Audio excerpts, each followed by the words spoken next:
आगे है, अनुमान लगाइए कि कितनी चूड़ियां हैं। ऐसे ही देख के बताओ कितनी चूड़ियां हैं। ऐसे ही अनुमान लगाया जाता है, उसमें गिनते नहीं हैं, है ना। जैसे गुच्छा होता है तो हम देख के बता देते हैं कि कितना हो सकता है। ठीक, कितनी है तो ज्यादा तो लगी रही है, 100 से तो ज्यादा ही है ना, 100 से ज्यादा है ना। हाँ, ऐसे नहीं, हमें ऐसे ही अनुमान लगा के बताना है ना। हम बता सकते हैं कि 170 हो सकती हैं, 200 हो सकती हैं, 210 हो सकती हैं। ठीक, अब अनुमान लगाइए कि कितनी चूड़ियां हैं। मुझे लग रहा है कि हो सकता है 100 हो। ठीक, तो मैंने क्या लिख दिया, 100। मैंने 100 लिख दिया, मुझे नहीं पता कितनी है, मैंने गिना नहीं है अभी ना। आगे देख, चूड़ियों की कुल संख्या गिनने का प्रयास कीजिए। देखिए तेजी कैसे गिनती कर रही है ना, कैसे गिनती कर रही है। अब कैसे हम इनको गिने, है ना, कैसे गिने हम। तो एक गुच्छा ये है बने हुए है ना, तो 10-10 के तो हैं ये, 10-10। ठीक, 10, 20, 30, 40, 50, 60, 70, 80, 90, 100। तो मैं इनको ऐसे गिन लेती हूँ कि मान लिया ये 100 है, हो गया।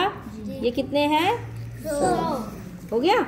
अब इधर गिन लेते हैं, 10, 20, 30, 40, 50, 60, 70, 80, 90, 100। तो 100 हमारे ये हो गए, मानो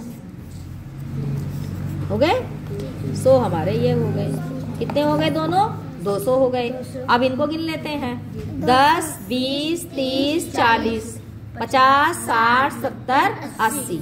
ये टोटल कितने हो गए, 80 हो गए, है ना। ऐसे गिन लिया हमने।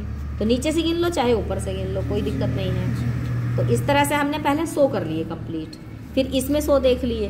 ठीक है, अब हमने 10-10 के हमारे ये बने हुए हैं, तो हमने अनुमान लगाया है कि 10-10 के होंगे ये ना।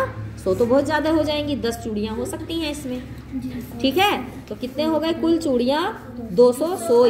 100 ये और 80 ये, दोनों मिलाकर कितनी हो गई, 280 चूड़ियां। चलो गिनते हैं, 10, 20, 30, 100 आया है ना। 110, 120, 200, 210, 270, 271, 272, 289, 280। अब हमने जैसे गिना पहले 10, 20, 30 करके, 10, 20, 30 ऐसे करके हमने 100 बना लिया। फिर 110 और 120 और यहाँ तक हम 200 ले गए। ठीक है, उसके बाद 270, 280 है ना, 270, 71, 72, 73 ना, ऐसे करते हुए हम इनको जब गिने हैं तो कितने हो गए, क्योंकि 10-10 के थे तो 10-10 गिनेंगे। 270 कितना आ जाएगा हमारा ये, 280। 100 ये और 100 ये। ठीक है, चलो।